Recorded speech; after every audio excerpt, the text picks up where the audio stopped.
اعوذ باللہ السمیع العلیم من الشیطان الرجیم بسم اللہ الرحمن الرحیم قل من كان عدوا لجبریل فإنه نزله على قلبك بإذن اللہ۔ سورۃ البقرہ آیت نمبر 97۔ قل کہہ دیجئے، من کانا جو ہو، عدو لجبریل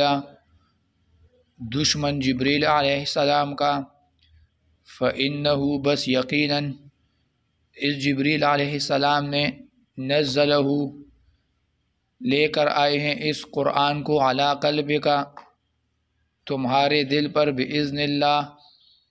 اللہ کے حکم سے، مصدقا لما بین یدیہ جو تصدیق کرنے والا ہے ان کتابوں کے جو ان سے پہلے نازل ہوئی، وہدی و بشریٰ اور ہدایت ہے اور بشارت ہے، للمؤمنین مؤمنوں کے لیے۔ قل من کان عدوا لجبریل، قبائح یہود کے وہ بیان ہو رہی تھی۔ اس آیت میں بھی ذم ہے یہود کی عداوت جبریل علیہ السلام پر، اور آیت میں مقام و عظمت جبریل علیہ السلام وہ بیان ہوگی۔ ربط اس آیت کا ما قبل سے کہ عداوت قرآن کے بعد یہود کا عداوت جبریل علیہ السلام اس کا ذکر ہے۔ پہلے ان کی عداوت، دشمنی، بغض اور حسد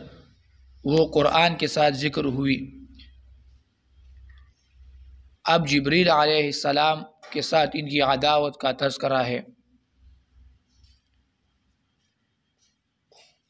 اور اس قریب سے ربط اس طرح ہے کہ واللہ بصیر بما یعملون، اللہ دیکھنے والا ہے، خوب دیکھنے والا ہے ان اعمال کو جو وہ یہ کر رہے ہیں۔ اس سے ربط یہ ہے کہ اللہ ان کے اعمال کو دیکھ رہا ہے، ان کی عداوت جبریل علیہ السلام یہ بھی اللہ رب العزت کو نظر آ رہی ہے، اللہ ضرور ان کو ان اعمال کی وہ سزا دے گا۔ قل من کان عدوا لجبریل، اس آیت کا سبب نزول وہ امام ابن کثیر رحمہ اللہ اس نے ذکر کیا ہے کہ یہ اصل میں یہود کے سوالات اس کے جواب میں یہ آیت نازل ہوئی ہے۔ یہود نے 4 سوالات رسول اللہ صلی اللہ علیہ وسلم سے کیے تھے۔ پہلا سوال یہ کیا تھا کہ اخبرنا، ہمیں خبر دیجئے کون سا ملک اور کون سا ملائکوں میں سے آپ کا دوست اور ولی ہے۔ دوسرا سوال یہ کیا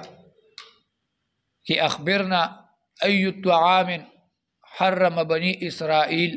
علی نفسہ من قبل ان تنزل التوراۃ، کہ ہمیں بتا دیجئے کہ یعقوب علیہ السلام نے کون سی طعام اپنے آپ پر وہ حرام کر دی تھی تورات کے نزول سے پہلے۔ تیسرا سوال یہ تھا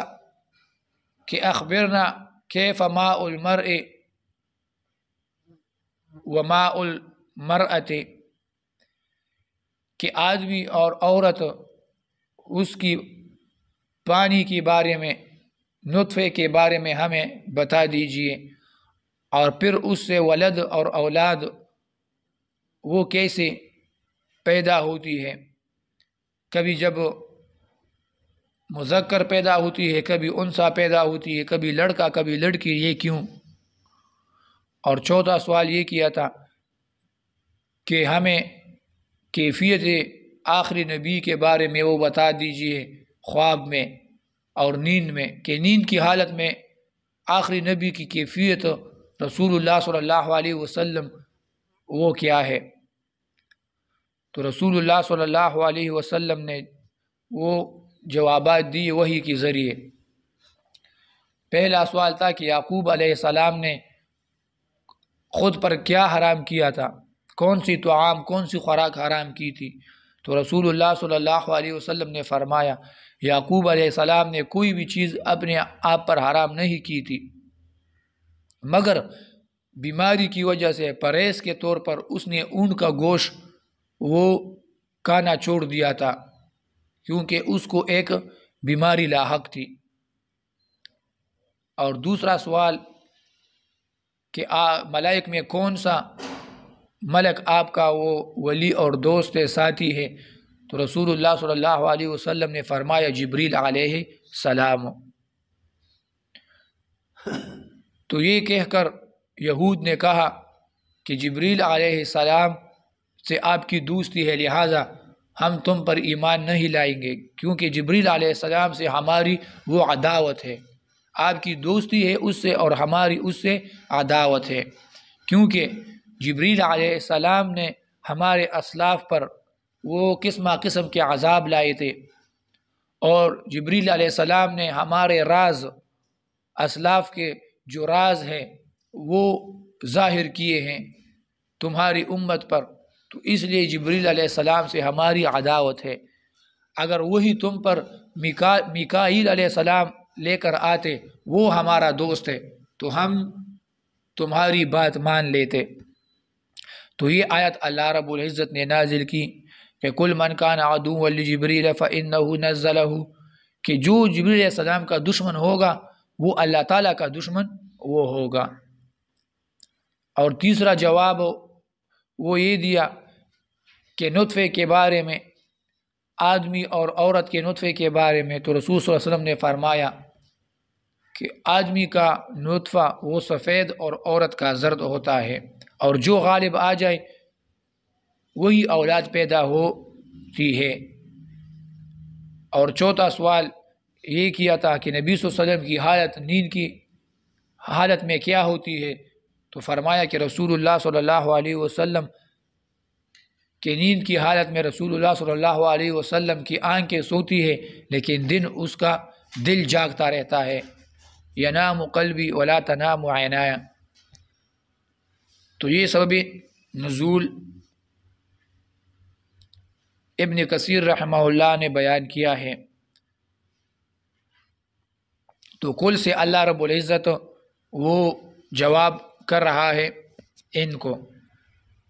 اور ایک اثر میں بھی ہے، عمر رضی اللہ عنہ سے نقل ہے کہ وہ ایک دفعہ اپنی کھیتوں میں کام کر رہا تھا، یہود کے گھر ان کے زمین کے ساتھ قریب ہی تھے، تو یہودیوں نے عمر رضی اللہ عنہ سے جبریل علیہ السلام کے بارے میں پوچھا کہ جبریل علیہ السلام سے تمہارا کیا تعلق ہے؟ تو عمر رضی اللہ عنہ نے فرمایا کہ جبریل علیہ السلام تو رسول اللہ صلی اللہ علیہ وسلم پر وہی لے کر آتے ہیں۔ تو یہود نے کہا کہ نہیں، وہ ہماری ان سے عداوت ہے اور دشمنی ہے، اور میکائیل سے دوستی ہے کیونکہ وہ دنیا کے خزانوں پر مأمور ہے، ان کی ڈیوٹی دنیا کے تمام خزانوں پر ہے، تو وہ ہمارا دوست ہے، ان سے ہماری وہ دوستی ہے۔ تو قل سے جواب ہوگا، حاصل جواب کا یہ ہے کہ عداوت جبریل یہ مستلزم ہے عداوت اللہ کے لیے اور تمام ملائک کے لیے، کہ جو جبریل علیہ السلام سے عداوت کرے گا، دشمنی رکھے گا، یہ ایسا ہے جیسے اللہ کے ساتھ عداوت اور دشمنی رکھنا ہے، اور تمام ملائک کے ساتھ یہ دشمنی رکھنا ہے، کیونکہ جبریل علیہ السلام یہ تمام ملائک کا سردار ہے، تمام ملائک کا یہ سربراہ ہے، تو سربراہ سے دشمنی تمام ملائک سے دشمنی کے مترادف ہے۔ اور اللہ تعالیٰ سے عداوت اس لیے مستلزم ہے کہ یہ جو وحی لے کر آتا ہے جبریل علیہ السلام، یہ اللہ کے حکم سے، اللہ کی وحی لے کر آتا ہے، اللہ کا کلام لے کر آتا ہے، تو عداوت مرسل یہ مستلزم ہے عداوت مرسل کے لیے، اور یا اہانت مرسل یہ مستلزم ہے احانت مرسل کے لیے، اللہ بھیجنے والا ہے اور جبریل علیہ السلام لے کر آتا ہے، لے کر اترتا ہے، تو جبریل سے عداوت اللہ سے عداوت کے لیے مستلزم ہے۔ تو اصل میں یہود جو ہے فباءوا بغضب علی غضب، ان پر جو غضب ہوئی ہے یہود پر، یہ اصل میں اللہ تعالیٰ کے ساتھ ان کی دشمنی اور عداوت ہے، کیونکہ جبریل سے عداوت اللہ سے عداوت ہے، تو اس وجہ سے جو اللہ سے عداوت اور دشمنی رکھے گا اللہ ان پر اپنی غضب کا اعلان وہ کرے گا۔ جبریل یہ لفظ پھر عجمی لفظ ہے اور علماء کے نزد یہ غیر منصرف ہے، کیونکہ اس میں ایک عالمیت ہے اور ایک عجمہ ہے، تو اس لیے جبریل یہ عجمی لفظ غیر منصرف ہے کلام عرب میں۔ اور بعض کہتے ہیں کہ یہ مشتق ہے، جبروت اللہ سے مشتق ہے، لیکن ابو حیان رحمہ اللہ نے اس پر رد کیا ہے کہ اگر اس کو آپ جبروت اللہ سے مشتق کرو گے تو پھر یہ عربی بن جائے گا، اور حال یہ ہے کہ یہ تو لفظ عجمی ہے، تو عجمی لفظ کیسے عربی سے وہ مشتق ہو سکتا ہے؟ عجمی لفظ وہ عربی سے مشتق اور اشتقاق اس کی وہ صحیح نہیں ہے۔ اور بعض کہتے ہیں کہ یہ مرکب اضافی ہے، جبرائیل کا معنی ہے عبد اللہ، جبر بمعنی عبد اور عید بمعنی اللہ، لیکن اس پر بھی علماء نے رد کیا ہے کہ نہیں، اگر آپ اس کو عبد اللہ کے معنی پر لوگے تو یہ مرکب اضافی بن جائے گا، اور اضافت کی وجہ سے غیر منصرف ہو جاتا ہے، کیونکہ قاعدہ ہے یہی ابن حاجب کا کہ کل باب ینجر باللام والاضافہ او الاضافہ، تو وہ غیر منصرف ہو جاتی ہے، تو اس لیے یہ تو کلام عرب میں غیر منصرف استعمال ہوا ہے، تو آپ اگر اس کو مرکب اضافی بناؤ گے تو پھر اس کو منصرف ہونا چاہیے، تو اس لیے یہ بات بھی وہ صحیح نہیں ہے۔ چوتھا قول یہ ہے کہ یہ مرکب امتزاجی ہے حضرموت کی طرح، لیکن اس پر بھی علماء نے رد کیا ہے کہ نہیں، حضرموت مرکب امتزاجی یہ مبنی کی قسم ہے، یہ مبنی میں آتا ہے، یہ تو بنا ہوئی تو اس میں بنا ہوتی ہے، یہ مبنی ہوتا ہے، اور حال یہ ہے کہ جبرائیل یہ غیر منصرف ہے، اور انصراف اور غیر انصراف یہ تو معرب کی قسم ہے، معرب میں آتی ہے، معرب کو یہ وارد ہوتی ہے، لاحق ہوتی ہے، تو یہ بھی صحیح نہیں ہے، اس پر بھی اعتراض اس نے کیا ہے۔ تو صحیح یہ ہے کہ یہ عجمی لفظ ہے اور غیر منصرف ہے، عجمہ اور عالمیت کی وجہ سے۔ پھر اس میں جبرائیل لفظ میں 13 قرأت مفسرین نے نقل ہے، 13 قسم کی قرأت اور حرکات اس میں نقل ہے، تفصیل سے نقل کی ہے۔ پھر اور بات کہتے ہیں کہ نہیں، یہ جبر جو ہے یہ اللہ کی صفت ہے، اور ایل جو ہے یہ بمعنی عبد ہے، تو مقصد یہ ہوا کہ جبر بمعنی اللہ اور ایل بمعنی عبد۔ پھر جب یہ عربی کو منتقل ہوا لغت عربی کو، تو پھر اس میں عکس ہوا، یہ الٹا ہو گیا، مضاف الیہ ایک دوسرے اس کی ترتیب وہ بدل گئی، ان میں قلب ہو گیا، تو لہٰذا بعض یہ قول کرتے ہیں پھر بمعنی عبداللہ بن جاتا ہے، لیکن وہی اس پر یہ وہی اعتراض ہے، اگر آپ اس کو مرکب اضافی بناؤ گے تو پھر یہ غیر منصرف سے منصرف ہو جائے گا۔ قل من کان عدوا لجبریل، قل من کان، من یہاں پر متضمن ہے شرط کے لیے، من کان عدوا لجبریل، من متضمن شرط کے لیے، فإنہ پس یقیناً نزلہ نازل کیا ہے اس قرآن کو جبریل علیہ السلام نے، اتارا ہے، لے کر آئے ہیں۔ سوال یہ ہے کہ نزلہ یہ تو جزا واقع نہیں ہو سکتا، کیونکہ جزا میں ضمیر ہوتی ہے جو شرط کو راجع ہوتی ہے، یہاں پر نزلہ میں ضمیر من کو راجع نہیں ہے، من اگر شرط ہو جائے تو نزلہ اس کے لیے جزا نہیں بن سکتی، کیونکہ نزلہ میں ضمیر من کو راجع نہیں ہے۔ اس کی مثال ایسی ہے جیسے من یکرمنی فزید قائم، تو اب اس کی کوئی وہ شرط و جزا میں کوئی مناسبت نہیں ہے، اور نہ ہی اس میں عائد ہے اور ضمیر ہے کہ جو من کو راجع ہو جائے۔ تو اس لیے جواب وہ یہ ہے کہ اس کے لیے جزا حذف ہے، من کے لیے جزا حذف ہے، اور فَإِنَّهُ نَزَّلَهُ یہ اس پر دال ہے، جزا پر دال ہے۔ اصل میں اس طرح ہے، من کان عدوا لجبریل فعداوته فاسد یا لا وجہ له، جو جبریل علیہ السلام سے عداوت کرے گا تو فعداوته فاسد، اس کی عداوت ہی باطل ہے، فاسد ہے، یا لا وجہ له، اس کی عداوت کے لیے کوئی وجہ نہیں ہے، کوئی سبب اس کی عداوت کی نہیں ہے۔ اصل میں جزا یہ ہے، اور یہ فَإِنَّهُ نَزَّلَهُ یہ اس پر دال ہے۔ تو لہٰذا مابین شرط اور جزا میں مناسبت وہ موجود ہے۔ یا بعض علماء اس طرح وہ جزا اس کی نکالتے ہیں کہ من کان عدوا لجبریل فلیمت غیظا، جو جبریل علیہ السلام سے عداوت کرے گا تو فلیمت غیظا، وہ غصے کی وجہ سے مر ہی جائے تو اس کے لیے اچھا ہے۔ اور یا اس طرح جزا نکالو کہ من کان عدوا لجبریل فقد کفر بما انزل اللہ، جو جبریل علیہ السلام سے عداوت کرے گا فقد کفر بما انزل اللہ، تو اس نے کفر کیا بما انزل اللہ پر۔ فَإِنَّهُ نَزَّلَهُ، انہو میں ضمیر یا تو اللہ تعالیٰ کو راجع ہے، فَإِنَّهُ نَزَّلَهُ ضمیر اللہ کو راجع ہے، اور نزلہ میں ضمیر جبریل علیہ السلام کو نازل راجع ہے۔ فَإِنَّهُ یقیناً اللہ نے نزلہ، اور یا فَإِنَّهُ میں ضمیر جبریل کو اور نزلہ میں قرآن کو راجع ہے، جیسے ترجمہ میں نے معنی کیا یقیناً فَإِنَّهُ یقیناً جبریل علیہ السلام نے نزلہ لے کر آئے ہیں اس قرآن کو۔ تو یہ افضل ترکیب ہے اس میں۔ علی قلبک، تمہارے دل پر، اعلیٰ علو اور استعلاء کے لیے آتا ہے، تو قرآن بھی اوپر سے آیا ہے اس لیے اعلیٰ لایا گیا ہے۔ یہ بھی دلیل ہے کہ قرآن اوپر کی طرف سے آیا ہے، اور یہ بھی دلیل بنتی ہے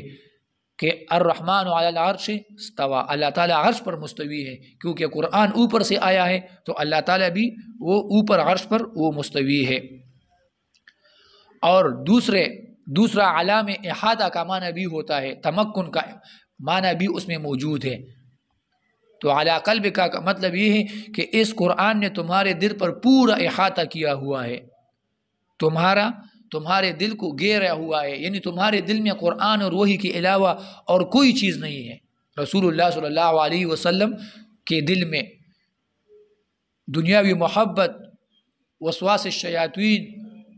خواہشات کچھ بھی نہیں تھی سوائے قرآن کے اور وحی کے۔ تو اعلیٰ آتا ہے احاطے کے لیے، یعنی رسول اللہ صلی اللہ علیہ وسلم کے دل پر اس قرآن نے تمام اطراف سے احاطہ کیا ہوا ہے، حتیٰ کہ اس میں کوئی دوسری چیز وہ داخل نہیں ہو سکتی۔ تو مقصد ہوا رسول اللہ صلی اللہ علیہ وسلم کا دل بالکل صاف ہے، بالکل تمام شکوک اور شبہات سے صاف ہے، کیونکہ اس کے اندر قرآن اور وحی موجود ہے، اور قرآن صاف اور شفاف کلام اللہ اور وحی یہ صاف ہوتی ہے۔ اور علی قلبک، وحی کے لیے، قرآن کے لیے علی قلبک دل کو خاص کیا، کیونکہ یہ دل جو ہے یہ محل علم و عقل ہے۔ یہ مسئلہ پہلے بیان ہو چکا تھا کہ علم کا اصل محل، علم موجود جو ہوتا ہے وہ دل میں موجود ہوتا ہے، تو اس لیے اللہ تعالیٰ نے علی قلبک دل وہ خاص کیا۔ اور چوتھی وجہ یہ ہے کہ علی قلبک اس لیے کہا گیا کہ جیسے مسئلہ گزر گیا کہ انبیاء کے دل وہ نہیں سوتے، خواب میں بھی نیند میں بھی، اگر ان کو نیند بھی آ جائے تو دل ان کے بیدار ہوتے ہیں۔ تو مقصد یہ ہوا کہ کسی بھی وقت نبی صلی اللہ علیہ وسلم اللہ تعالیٰ کی وحی سے وہ غافل نہیں ہے، ہر حالت میں وہ اللہ تعالیٰ کی وحی کی طرف متوجہ ہیں۔ تو علی قلبک تمہارے دل پر قرآن کو وہ اتارا ہے، بِإِذْنِ اللہ، اللہ تعالیٰ کے حکم سے، بِإِذْنِ اللہ ای بِأَمْرِ اللہ، اللہ تعالیٰ کے حکم سے، کیونکہ جبریل علیہ السلام کوئی بھی وحی اللہ کے حکم کے بغیر وہ نہیں لا سکتا۔ اور سورہ مریم میں اس پر تصریح ہے وما نتنزل الا بامر ربک، وما نتنزل الا بامر ربک۔ رسول اللہ صلی اللہ علیہ وسلم نے جبریل علیہ السلام سے پوچھا، حدیث ہے کہ تم کیوں ہماری ملاقات کے لیے زیادہ ملاقات کے لیے نہیں آتے؟ ہم تمہارے ملاقات کے مشتاق ہیں، تم زیادہ آیا کرو مجھ سے ملنے کے لیے۔ تو جبریل علیہ السلام نے کہا کہ نہیں، ہم اللہ تعالیٰ کے حکم کے تابع ہیں، ہم اللہ تعالیٰ کے حکم کے بغیر زمین پر نہیں اتر سکتے، نہ ہی نازل ہو سکتے ہیں۔ اور یہ آیت پھر نازل ہوئی سورہ مریم کی کہ وَمَا نَتَنَزَّلُ إِلَّا بِأَمْرِ رَبِّكَ۔ تو بِإِذْنِ اللہ سے مراد ہے کہ جبریل علیہ السلام اللہ تعالیٰ کے حکم سے یہ وحی اور یہ قرآن اتار کر لائے ہیں، یا بِإِذْنِ اللہ سے مراد بعلم اللہ و اختیار اللہ، یہ اللہ تعالیٰ کے علم کے مطابق اتارا ہے اس قرآن کو، اور اللہ تعالیٰ کے اختیار کے مطابق اس کو اتارا ہے۔ اللہ تعالیٰ کا اختیار نہ ہو تو کوئی چیز وہ واقع نہیں ہو سکتی۔ تو اس سے اگر بعلم اللہ، باختیار اللہ، بامر اللہ اس طرح کا معنی اگر کرو گے تو یہ رد ہو جائے گی ان فرق باطلہ پر جن کے مطابق یہ قرآن، یہ کلام اللہ تعالیٰ سے خود بخود ہی صادر ہو چکا ہے، اللہ تعالیٰ کی ذات سے خود بخود صادر ہو چکی ہے، اللہ تعالیٰ نہ چاہتے ہوئے یہ قرآن اور یہ کلام یہ کہہ گئے ہیں۔ تو یہ دلیل ہے کہ نہیں، جو بھی وہی آتی ہے وہ اللہ تعالیٰ کے حکم سے، اللہ تعالیٰ کے اختیار سے، اللہ تعالیٰ سے وہ صادر ہوتی ہے۔ مصدقا لما معہم، مصدقا اس کی تفسیر وہ گزر چکی ہے، اور یہ مصدقا یہ منصوب ہے بنا برحالیت، نزلہ کی ضمیر سے یہ حال واقع ہوا ہے، اور ہو ضمیر وہ قرآن کو راجع ہے۔ تو مقصد یہ ہوا یہ مصدقا لما ایسی حالت میں کہ یہ قرآن تصدیق کرنے والا ہے ما قبل کتب کی، ترجمہ یہ ہوگا قرآن کو اتارا ہے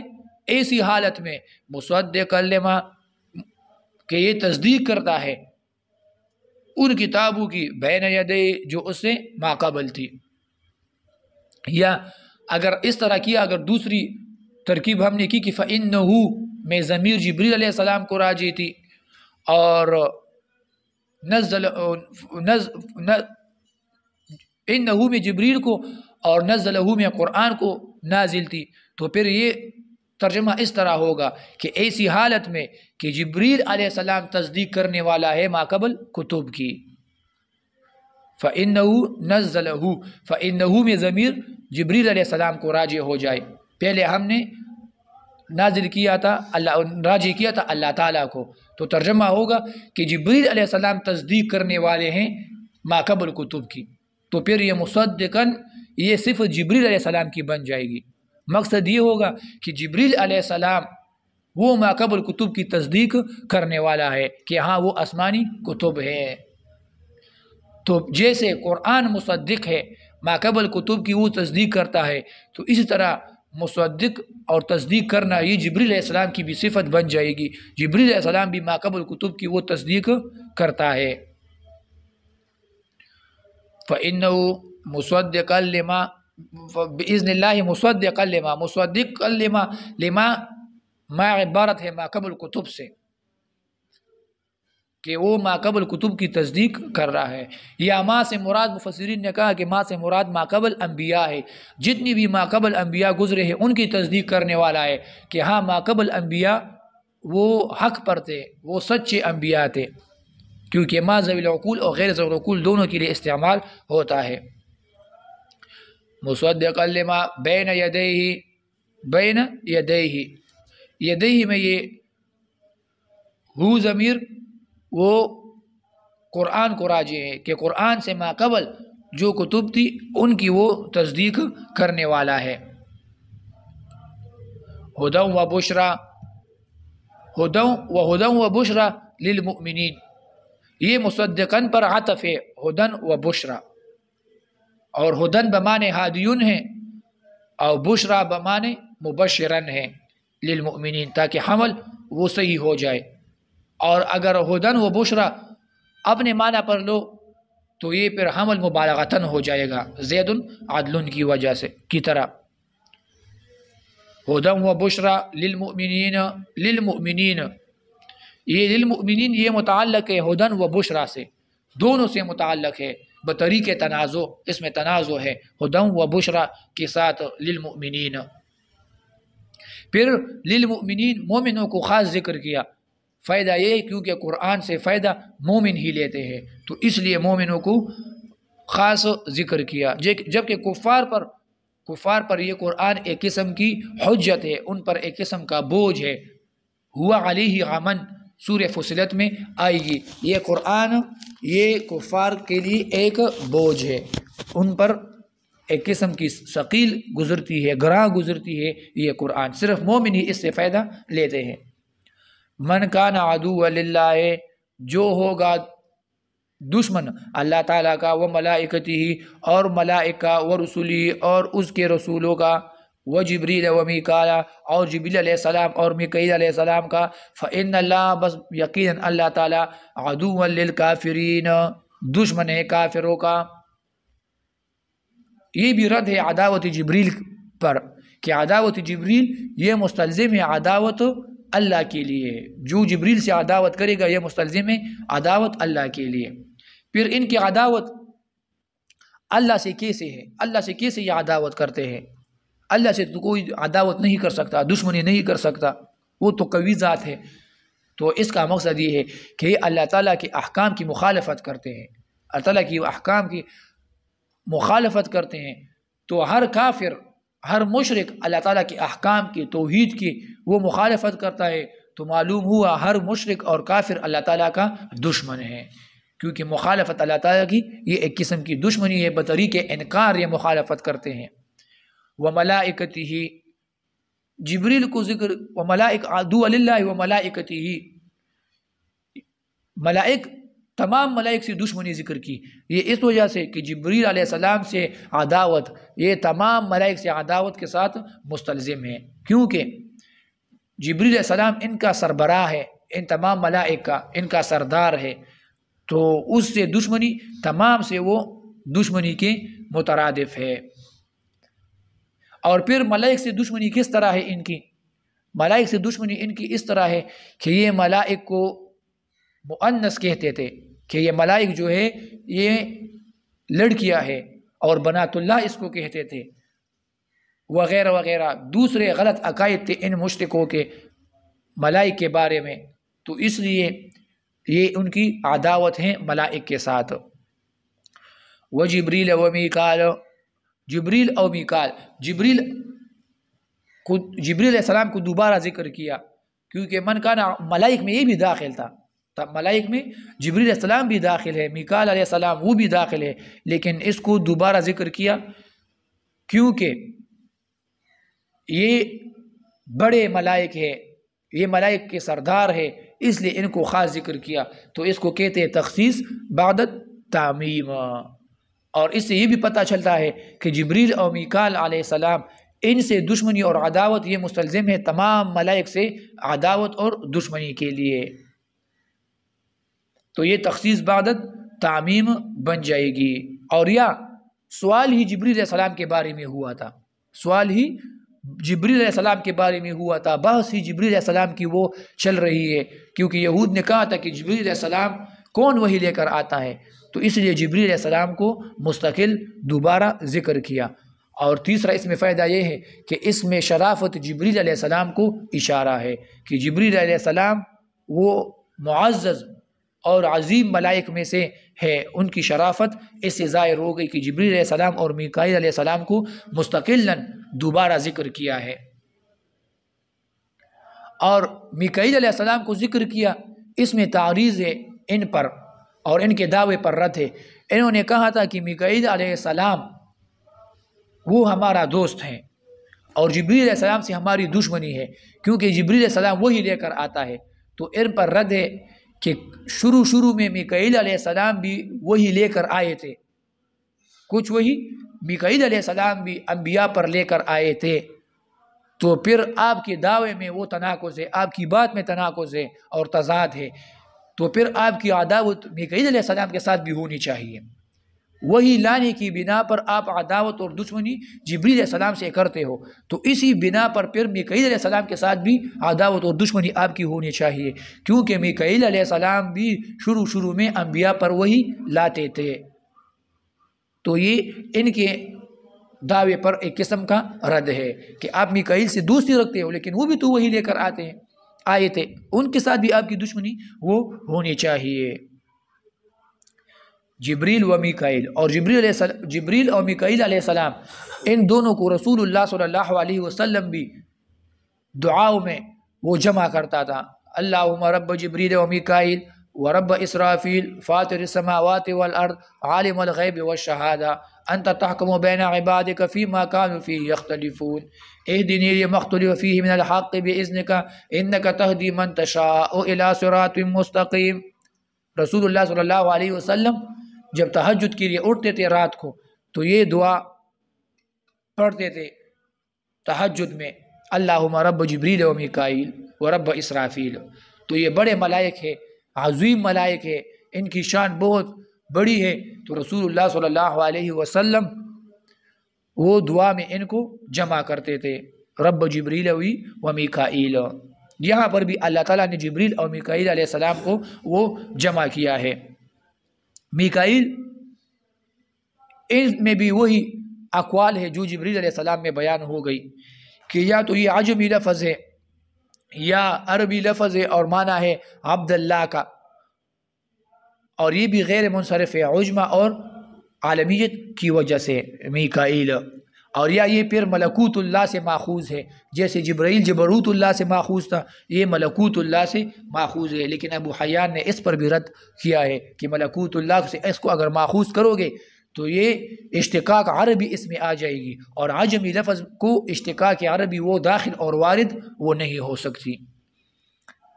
فَإِنَّ اللَّهَ، بس یقیناً اللہ عدو للکافرین، دشمن ہے کافروں کا۔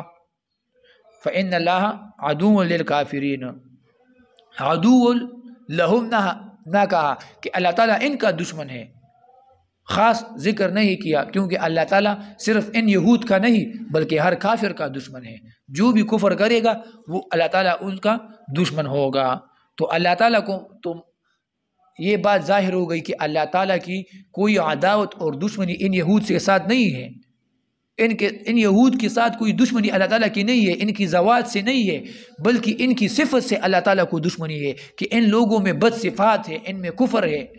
اس کفر کی وجہ سے اللہ تعالیٰ کی ان کے ساتھ وہ دشمنی ہے۔ فَإِنَّ اللَّهَ عَدُوٌ لِلْكَافِرِينَ، کافرین یہ اس میں ظاہر لایا گیا ہے، اگرچہ یہ مقام اس میں ضمیر کا تھا، کیونکہ شے ایک دفعہ ذکر ہو جائے اس میں ضمیر سے تو دوبارہ اس میں ظاہر سے ذکر ہوتی ہے کلام عرب میں،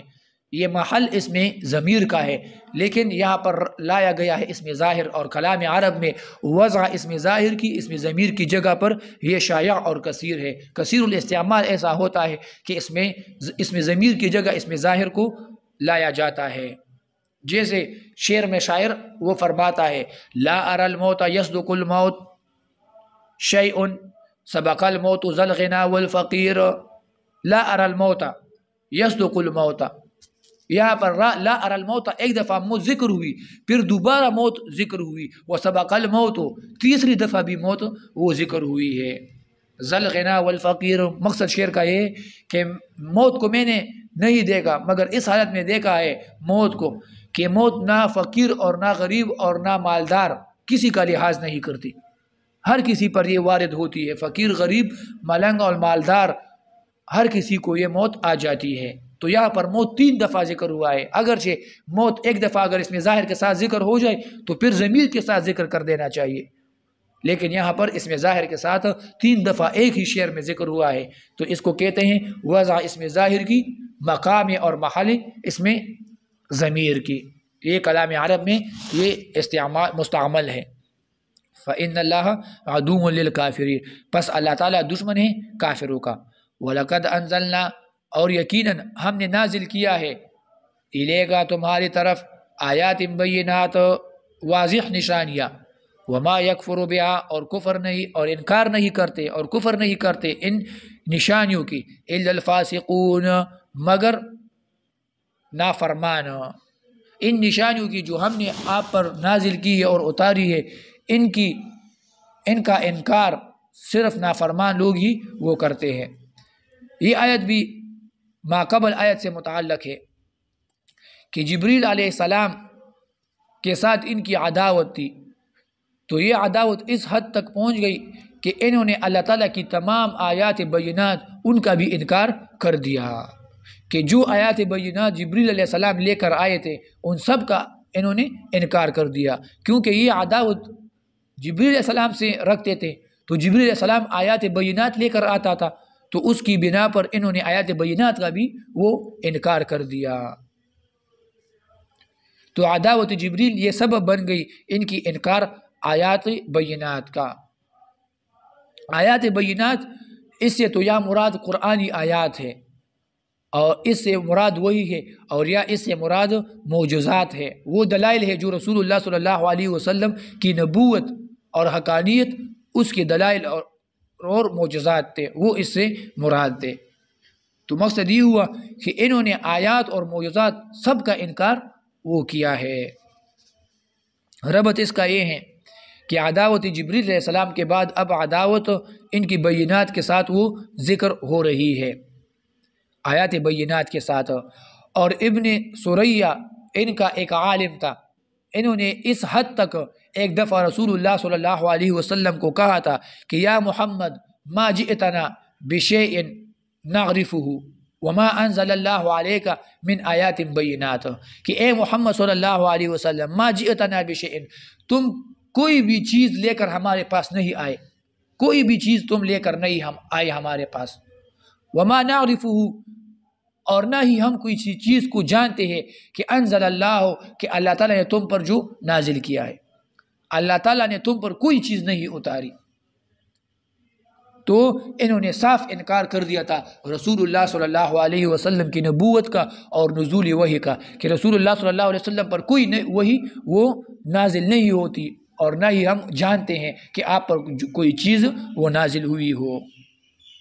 تو یہ ان کی عداوت ہے جو بغض اور حسد کی وجہ سے اس حد تک یہ عداوت میں پہنچ گئے تھے. وَلَقَدْ أَنزَلْنَا، لقد یہاں پر حرف تحقیق لائی گئی ہے، لقد،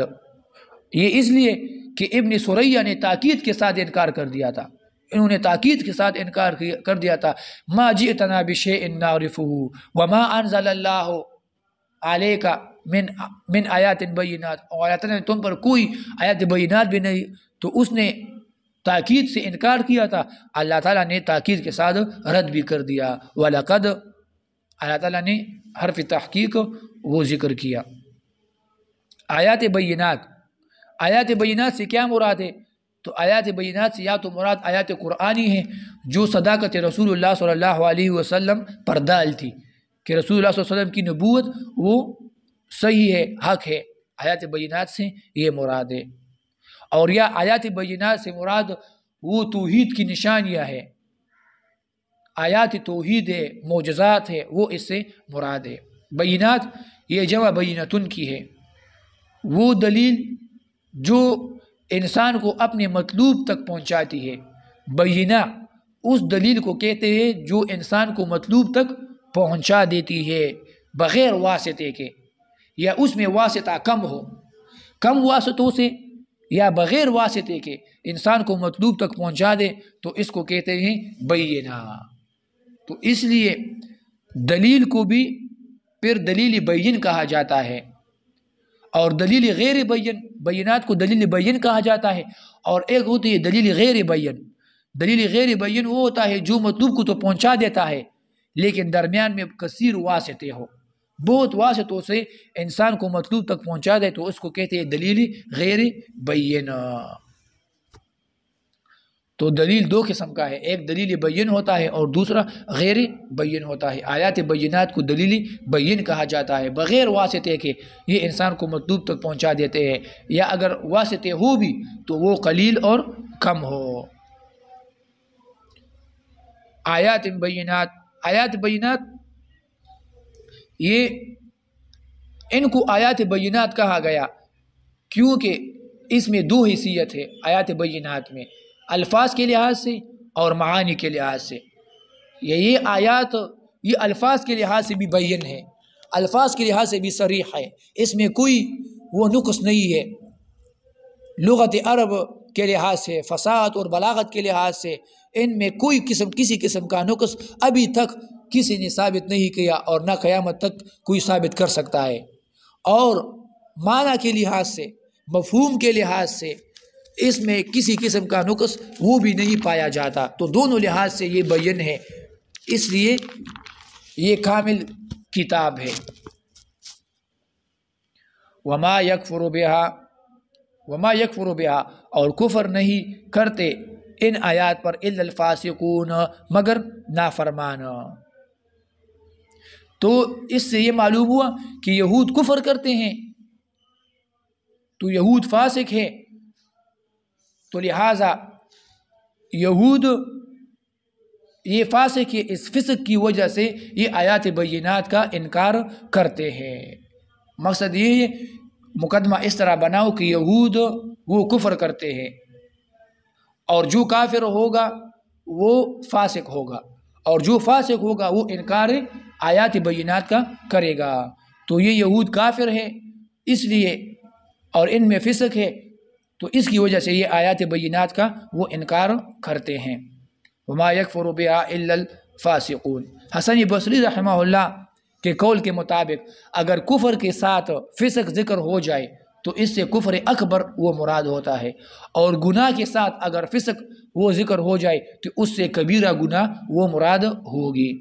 یہ قول حسن بصری رحمہ اللہ کا ہے، گناہ کے ساتھ فسق سے مراد گناہ کبیرہ، اور کفر کے ساتھ فسق ذکر ہو جائے تو مراد اس سے کفر اکبر وہ مراد ہوتا ہے۔ فسق کی تفصیل گزر چکی تھی۔ فسق کہتے ہیں خروج کو، اللہ تعالیٰ کی طاعت سے خروج کو کہتے ہیں فسق۔ چوہے کو بھی فاسقہ کہا گیا ہے حدیث میں کہ یہ چوہا جو ہوتا ہے یہ بہت ہی فاسقہ ہوتی ہے، یہ بھی خروج کرتی ہے، بہت بدبودار ہوتی ہے، ان کے بہت نقصانات ہوتے ہیں، تو اس لیے گناہ اس کو بھی فسق کہا جاتا ہے، کیونکہ گناہوں میں بھی ایک قسم کی بدبو ہوتی ہے جو ملائک محسوس کر سکتے ہیں۔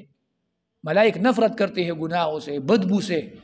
لیکن انسان محسوس نہیں کرتا، تو فسق اس لیے کہا جاتا ہے اس کو۔ اور الفاسقون اس میں علت کفر کو بھی اشارہ ہے کہ یہ کفر کیوں کرتے ہیں، یہ انکار آیات بینات کا کیوں کرتے ہیں، کیونکہ ان میں فسق موجود ہے، تو یہ فسق یہ علت ان کی کفر کا بن جائے گی۔ تو کفر کی دو وجوہات اور دو علت یہاں پر بیان ہو گئی، ایک انکار کہ یہ انکار کرتے ہیں علم کے باوجود کہ اللہ تعالیٰ نے ان کو علم دیا ہے، یہ جانتے ہیں، یہ سمجھتے ہیں قرآن کی صحت کو، پھر بھی یہ انکار کرتے ہیں، تو یہ ان کی کفر کی وجہ بن جائے گی۔ اور دوسرا وجہ کفر کی ان کی وہ فسق بن جائے گی کہ ان میں فسق وہ موجود ہے۔ تو فسق بمانے خروج، تو یہ عنادی اور ضدی اور بڑے کفار کی یہ صفت ہے۔ او کلما عاہدوا عہدا او کلما عاہدوا، بس جب کبھی بھی عاہدوا عہد کیا ہے ان لوگوں نے، عہد کرنے سے، نبذہ فریق تو پھینک دیا ہے ایک گروہ نے، منہم ان میں سے اس عہد کو۔ جب بھی یہ کوئی عہد کرتے ہیں تو ایک گروہ اس عہد کو وہ پھینک دیتا ہے، عمل اس پر نہیں کرتا، اس کو توڑ دیتا ہے۔ بل اکثرهم لا یؤمنون، بلکہ اکثر ان میں سے وہ ایمان نہیں لاتے۔ او کلما عاہدوا عہدا، یہ بھی ما قبل سے متعلق ہے۔ یہ اصل میں دعویٰ کرتے تھے کہ رسول اللہ صلی اللہ علیہ وسلم کے بارے میں اللہ تعالیٰ نے ہم سے کوئی عہد نہیں لیا۔ اگر کوئی ان سے پوچھتا کہ آپ رسول اللہ صلی اللہ علیہ وسلم پر ایمان کیوں نہیں لاتے، تو یہ کہتے کہ ہم رسول اللہ صلی اللہ علیہ وسلم پر ایمان لانے پر مکلف نہیں ہے، ہم مکلف نہیں ہیں، اللہ تعالیٰ نے ہم سے کبھی یہ وعدہ نہیں لیا، یہ عہد نہیں لیا کہ آپ رسول اللہ صلی اللہ علیہ وسلم پر ایمان لاؤ گے۔ اور حالانکہ تورات میں ان سے لیا گیا تھا، انجیل میں ان سے لیا گیا تھا کہ یأتی من بعد اسمہ احمد، عیسیٰ علیہ السلام نے کہا تھا کہ میرے بعد احمد نامی رسول صلی اللہ علیہ وسلم آئے گا، اس پر آپ کو ایمان لانا ہوگا، یہ عہد لیا گیا تھا ان سے، لیکن یہ انکار کرتے تھے کہ نہیں، ہم سے کوئی عہد نہیں لیا گیا۔ تو یہ ان کا جواب ہے، اللہ تعالیٰ نے جواب کیا کہ نہیں، تم سے عہد تمہارے کتابوں میں لیا گیا ہے، لیکن تم نے اس عہد کو توڑ دیا ہے، اس کو پھینک دیا ہے، اس کو بالکل اس پر آپ عمل نہیں کرتے، اس کا لحاظ نہیں کرتے۔ او کلما، یہاں پر حمزہ پھر زجر کے لیے ہے، توبیخ کے لیے ہے، اور وہ عطف کے لیے ہے، اور حمزہ یہ وہ پر داخل ہوا ہے۔ قرآن میں اس طرح ہے بہت سی جگہ پر اور بھی کہ یہ حمزہ جو ہے یہ حروف عاطفہ پر داخل ہوا ہے، یہاں پر بھی وہ عطف ہے اور حمزہ اس پر داخل ہوا ہے، فا پر بھی داخل ہوتا ہے، افحکم الجاہلیت یبغون، وہاں پر فا پر داخل ہوا ہے، اور سورۃ الکہف میں بھی فا پر داخل ہوا ہے، افتتخذونہ وذریتہ اولیاء، اور سورہ یونس میں بھی داخل ہوا ہے، الثم اذا ما وقع، وہاں پر ثم پر داخل ہوا ہے۔ تو یہ حمزہ یہ حروف عاطفہ پر قرآن کریم میں بہت سی جگہ پر یہ داخل ہوا ہے۔ پھر یہاں پر وہی دو اقوال ہے کہ یہ حمزہ یا تو یہ تقدیر پر داخل ہوا ہے، یہاں پر کلام میں تقدیر ہے، اس مقدر پر یہ حمزہ داخل ہوا ہے، اور اصل میں یہ ہے کہ اکفروا بآیات اللہ وکلما، تقدیر اس طرح ہوگی، اکفروا بآیات اللہ وکلما عاہدوا عہدنا، تو عبارت اصل میں اس طرح ہو جائے گی۔ اور دوسرا قول یہ ہے کہ نہیں، عبارت میں اصل میں یا تو یہ تقدیر پر داخل ہوا، اور دوسرا ہے کہ عبارت میں تقدیم اور تأخیر ہے۔ یہ دو اقوال پہلے ذکر ہو چکی تھی کہ اس طرح کا کلام اگر آ جائے کہ حمزہ وہ داخل ہوا ہو، تو یا تو یہ تقدیر پر مقدر پر داخل ہوگا، آپ کو وہاں پر ایک مقدر کلام نکالنا ہوگا، اور یا عبارت میں آپ کو تقدیم اور تاخیر وہ ماننا ہوگی۔ زمخشری کا ایک قول تھا اور دوسرا قول تھا، اس کی تفصیل گزر چکی ہے۔ عاہدوا عہدن، عہد کی تفسیر گزر چکی ہے۔ نبذہ فریق، نبذ کہتے ہیں کسی چیز کو پھینکنا، علی وجہ نفرہ، نفرت کی وجہ سے آپ کسی چیز کو پھینک دیتے ہو تو اس کو کہتے ہیں نبذ۔ اور کبھی کبھی مطلق پھینکنے میں بھی استعمال ہوتا ہے، کسی چیز کو ویسے ہی پھینک دیتے ہیں کوئی، اس کو کہتے ہیں نبذ۔ لیکن پھر یہ ضرب المثل بن گیا ہے اور مشہور ہے اس میں نبذ، کہ نفرت کی وجہ سے کوئی کسی چیز کو پھینک دے تو اس کے لیے لفظ نبذ کا استعمال ہوتا ہے۔ وَاتَّخَذْتُمُوهُ وَرَاءَكُمْ ظِهْرِيًّا، کہ تم نے، سورہ ہود میں آئے گا 92 آیت، کہ تم نے اس قرآن کو پھینک دیا ہے اپنے کمر کے پیچھے، پیچھے ہی تم نے وہ پھینک دیا ہے، بالکل اس کو کوئی اہمیت ہی نہیں دیتے، تو یہ نبذ اس کے لیے استعمال ہوتا ہے۔ فریق، نبذہ فریق، فریق یہ اس میں جنس ہے، اس کا اطلاق قلیل اور کثیر دونوں پر ہوتا ہے، اور مفرد اس کا نہیں ہے۔ فریق، فریق منہم، ان میں سے، بل اکثرهم لا یؤمنون، بل اکثرهم، بل یہاں پر اضراب کے لیے ہے، یہ دفع وہم ہے کہ ایک فریق نے عہد توڑ لیا ہے، یہ فریق، یہ دفع وہم ہے، وہم اس طرح بنتا ہے کہ اللہ نے یہ کہ نبذہ فریق منہم، ان میں سے ایک گروہ نے عہد کو پھینک دیا ہے اور توڑ دیا ہے، تو واہم وہم کرے گا کہ ایک گروہ اس نے عہد توڑا ہوگا، ہو سکتا ہے باقی یہود نے وہ عہد اس کی پاسداری کی ہو، تو اللہ تعالیٰ نے کہا کہ نہیں، بل اکثرهم لا یؤمنون، اضراب دفع وہم کیا کہ نہیں، اکثر اس میں ایمان نہیں لاتے، اکثر عہد توڑتے ہیں، کچھ توڑے سے کچھ کم ہیں جو ایمان لاتے ہیں اور عہد کی وہ پاسداری کرتے ہیں، جیسے عبداللہ ابن سلام وغیرہ۔ تو یہ بل اضراب کے لیے ہے اور اس میں اصل میں دفع وہم ہے کہ نہیں، اکثر وہ ایمان نہیں لاتے۔ دوسرا اس میں اشارہ ہے اس بات کی طرف کہ یہود میں کفار منکرین وہ زیادہ ہیں اور مؤمن وہ کم ہے، اکثر ان میں کافر اور مشرک ہے، اکثر منکر ہے لیکن کم ان میں سے وہ ایمان لاتے ہیں۔ بل اکثرهم لا یؤمنون، بلکہ اکثر ان میں سے وہ ایمان نہیں لاتے۔ وَلَمَّا جَاءَهُمْ رَسُولٌ مِّنْ عِنْدِ اللَّهِ، اور جب بھی ان کے پاس آتا ہے رسول من عند اللہ، کوئی رسول اللہ کی طرف سے، مصدق لما معہم، جو تصدیق کرتا ہو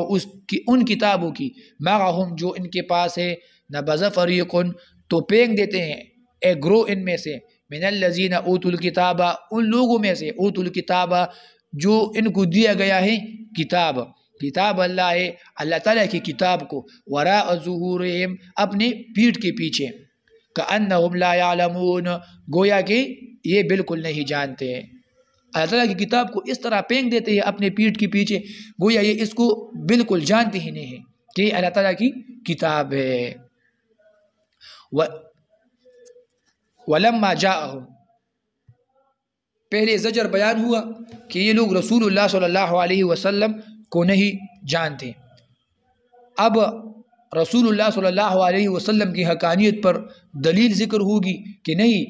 یہ رسول اللہ صلی اللہ علیہ وسلم کا انکار کرتے ہیں، لیکن رسول اللہ صلی اللہ علیہ وسلم یہ تو حق نبی ہے کیونکہ یہ مصدق ہے، یہ ما قبل کتابوں کی تصدیق کرتا ہے، لیکن پھر بھی یہ یہود نہیں مانتے، یہود پھر بھی نہیں مانتے، اور رسول اللہ صلی اللہ علیہ وسلم کو نہ ماننا خود اپنی کتابوں سے انکار کرنے کے مترادف ہے، کیونکہ رسول اللہ صلی اللہ علیہ وسلم کا ذکر تو ان کی کتابوں میں موجود تھا، اب رسول اللہ صلی اللہ علیہ وسلم کو یہ نہیں مانتے تو اس کا مقصد یہ بن جائے گا، اور رسول اللہ صلی اللہ علیہ وسلم ان کی کتابوں کی تصدیق کرتا ہے تو مقصد یہ بن جائے گا کہ یہ اپنی کتابوں ہی کا انکار کرتے ہیں، کہ ان کی کتابوں نے تو رسول صلی اللہ علیہ وسلم کے بارے میں خبر دی تھی، تو کیا وہ خبر جھوٹی تھی؟ نعوذ باللہ، تو یہ انکار اپنی کتابوں کا کرتے ہیں۔ ربط اس کا دوسرا طریقے سے بھی مفسرین نے یہ بیان کیا ہے کہ عہد الہی کی نبض کے بعد انہوں نے اللہ تعالیٰ کے عہد کو وہ پھینک دیا تھا، تو اس کے بعد کتاب کا تذکرہ ہے کہ انہوں نے وہ کتاب بھی پھینک دی، وہ قرآن بھی پھینک دی جو اللہ تعالیٰ کے عہد پر مشتمل تھی۔ پہلے عہد اللہ کا، عہد الہی کا بیان تھا کہ اللہ تعالیٰ کی عہد کا لحاظ نہیں کرتے، اب اس کتاب کا بھی لحاظ نہیں کرتے، اس کو بھی پھینک دیا ہے جس میں عہد اللہ کی ذکر ہوئی تھی۔ وَلَمَّا جَاءَهُمْ رَسُولٌ، اور جب کبھی بھی آتا ہے ان کے پاس رسول، کوئی رسول، رسول میں رسول یہ تنوین، یہ تنکیر کے لیے یا تعظیم کے لیے، اور اس میں تفخیم ذاتی ہے رسول اللہ صلی اللہ علیہ وسلم کی، کہ رسول ایسا رسول ہے من عند اللہ جو اللہ کی طرف سے ہے، یہ تفخیم اضافی بن جائے گی، رسول مطلب عظیم رسول اللہ تعالیٰ کی طرف سے ان کے پاس اگر آ جائے، اور من عند اللہ ایسا رسول ہو جو اللہ کی طرف سے آیا ہو، تو یہ تفخیم اضافی اس کو کہتے ہیں، رسول میں تفخیم ذاتی اور عند اللہ میں تفخیم اضافی اس کو کہتے ہیں، اور یہ عند اللہ یہ صفت ہے رسول کی، ایسا رسول من عند اللہ جو اللہ کی طرف سے ہو، اور مصدق لما معہم، تصدیق کرنے والا ہو اس کے جو ان کے پاس ہے، جو ان کے پاس کی کتب ہے ان کی تصدیق کرنے والا ہو، یہ بھی صفت ہے رسول کی، ایسا رسول جو تصدیق کرنے والا ہو ان کی کتابوں کا، اس کو کہتے ہیں تفخیم علمی، کہ رسول اللہ صلی اللہ علیہ وسلم ان کی کتابوں کی وہ تصدیق کرتا ہے، تو یہ تفخیم علمی ہے، اور اس میں اعتراف ہے حقانیت تورات کے، کہ تورات حق کتاب ہے کیونکہ رسول اللہ صلی اللہ علیہ وسلم اس کی تصدیق کرتا ہے۔ دوسرا، اس میں تورات کے تمام اخبارات جو رسول اللہ صلی اللہ علیہ وسلم کے بارے میں تورات نے دی تھی اس کی سچائی کا اعلان ہے، کہ تورات نے جو اخبارات دی تھی رسول اللہ صلی اللہ علیہ وسلم کے بارے میں، جو صفات بیان کی تھی، اور رسول اللہ صلی اللہ علیہ وسلم اب تصدیق کر رہا ہے تورات کی، تو یہ تورات کی ایک قسم کی تصدیق ہے کہ وہ تمام اخبارات سچ ثابت ہو گئی کیونکہ رسول اللہ صلی اللہ علیہ وسلم وہ اس کی تصدیق کر رہا ہے، تو یہ ایک قسم کی تصدیق بن جائے گی تورات کی۔ نبذ فریق من الذین، تو پھینک دیا ایک گروہ نے، من الذین ان لوگوں میں سے، اوتوا الکتاب جن کو کتاب دیا گیا تھا، کتاب اللہ تعالیٰ کی کتاب کو پھینک دیا۔ اوتوا الکتاب امام سیوطی رحمہ اللہ نے یہاں پر فائدہ ذکر کیا ہے کہ اوت الکتابہ یہ ضم کے مقام میں استعمال ہوتا ہے، ان یہود اہل کتاب کے بارے میں استعمال ہوتا ہے جو قبیح تھے، جو علماء سوء تھے، ان کے بارے میں اوتو کا لفظ استعمال ہوتا ہے۔ اور آتینا الکتابہ، آتینا کا لفظ علماء حق کے بارے میں یہود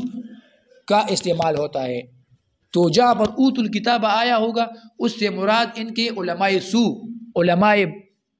باطل پرست وہ مراد ہوں گے، اور جہاں پر آتینا الکتابہ وہ ذکر ہو تو وہاں پر مراد ان کے اچھے علماء، علماء حق یہود کے وہ مراد ہے۔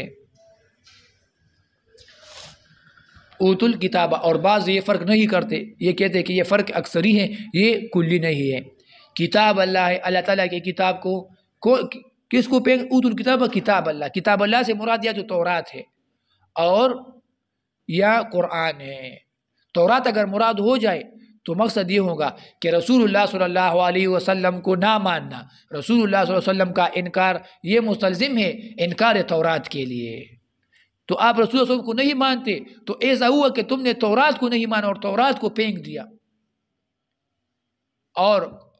دوسرا مصداق کتاب اللہ سے مراد قرآن ہے۔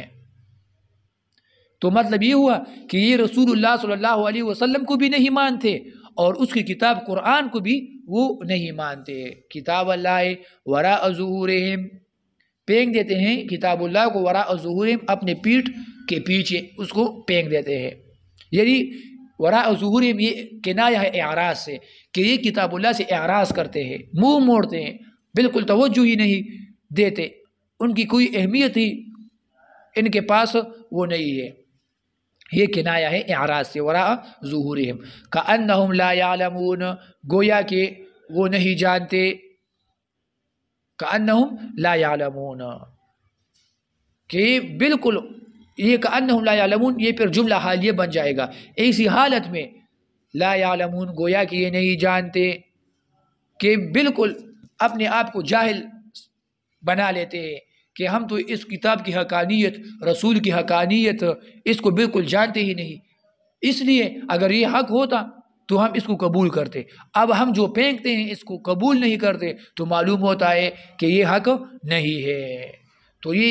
دلیل ہے کأنہم لا یعلمون کہ یہود کا جو کفر ہے اور انکار ہے یہ بعد المعرفہ ہے، خوب جانتے ہیں حقانیت رسول اللہ، قرآن، ان پر اس کا علم آ چکا ہے، لیکن پھر بھی انکار کرتے ہیں تو ان کا کفر بعد العلم ہے۔ تو مقصد یہ ہوا کہ اے یہود آپ کے پاس علم ہے، آپ کے علم کا تقاضا یہ تھا کہ آپ قرآن اور رسول اللہ صلی اللہ علیہ وسلم ان کو قبول کرتے، ان پر ایمان لاتے، لیکن تم نے اپنے علم کی مقتضا کا وہ لحاظ نہیں کیا، اپنے علم کی اقتضاء اور مقتضا کے خلاف ہی تم چل پڑے ہو اور انکار وہ کرتے ہو۔ صلی اللہ تعالیٰ خیر خلقہ محمد۔